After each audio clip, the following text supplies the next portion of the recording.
Ang Phoenix Football Masters ay sunod-sunod na yung mga nagiging talo nila. Kaya nga ready na silang mag-entertain ng mga trade offers sa iba't ibang mga teams. At itong Converge Fiber Xers at Magnolia Chicken Templados ay kabilang doon sa mga koponan na interesado dito sa mga tradable assets ng Phoenix. Sa totoo lang, lahat ng player ng Phoenix dyan ay pwede na ma-trade dahil maganda naman talaga yung potential nila. Ilang games na itong nangunguna dito sa Phoenix Fuel Masters, itong si Richie Rivero. At hindi naman tayo magugulat talaga kung isa siya doon sa mga tinatawag ng mga players na talagang gustong makuha ng iba't ibang mga teams dahil sobrang ganda ng inilalaro ng nabanggit na player. Kaya nga ngayon, itong si Rivero kasama na si Jason Perkins, Kai Balungay at yung kanilang rookie na si Will Gozum. Plus of course si Tyler Tio. Iyan yung mga players na pwedeng targetin ng Magnolia para maidagdag do sa roster nila. Kasi kung ikaw ang Magnolia, alam ni Coach L.A. Tenorio na yung totoong laban mag-uumpisa yan doon sa playoffs at yung talagang inaabangan ng mga fans. Parang given na ang Magnolia malakas pag eliminations.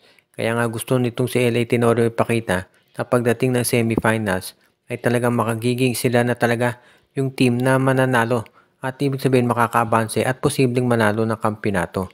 Huwag na nating sabihin kinakailangan pang maghintay ng Magnolia ng mag-develop sila ng mga talent o skills dahil nandiyan na yung mga players na kinakailangan talaga nila para sila ay magkampiyon. Kumbaga alam na natin na itong Magnolia ay ay magkakaroon ng tsansa na makapasok o magkaroon ng tinatawag na deep playoff run.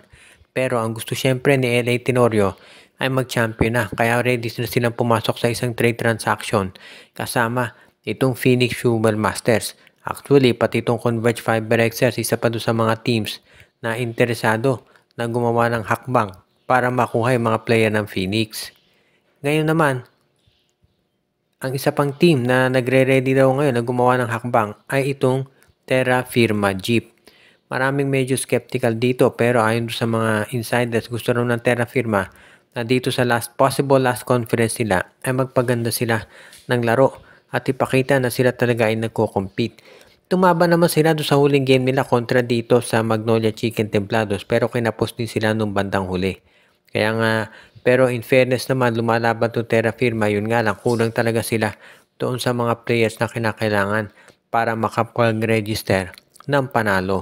Kung ikaw naman itong Terra Firma Jeep, kinakailangan siguro na maipakita talaga na yung kanilang magiging performance sa mga susunod na araw ay yung talagang pupwede na panlaban. Sabi nga nila itong Terra Firma gustong makasiguro na kapag sila umalis na sa PBA, at least itong last conference nila, maganda na ipakita nila para doon sa mga fans. Yun nga lang, palagi pa rin matindi yung maispekulasyon na baka may gagawing malaking trade tong Terra Firma, partikular na nakasama tong Hinebra. Kasi itong Hinebra nag-i-struggle, 1-3 na yung record. So baka ang mangyari dito, ibigay na yung mga top players ng Terra Firma, katulad na nitong si K. Mark Carino at itong si Mark Nonoy dito sa Gene Kings kasi nag-i-struggle yung koponan ni Coach Tim Cone. Ang magiging tanong dyan, sino kaya kapalit? Baka yung mga bench players ulit ng Hinebra katulad ni Ralph Koo at itong si Jason David. Yun nga lang, ang sabi nila kung mangyayari yan at ititrade ng Terra Firma yung mga top players nila pagkatapos ibigay yung kanilang first round pick sa Hinebra, lalong mahihirapan ang nasabing team para umangat at magpakita na sila seryoso talaga sa pagko-compete dito sa PBA. At yan ang dahilan kung bakit patuloy yung mga nagiging diskusyon tungkol dito sa participation ng Terra Firma dito sa PBA ng mga fans sa internet.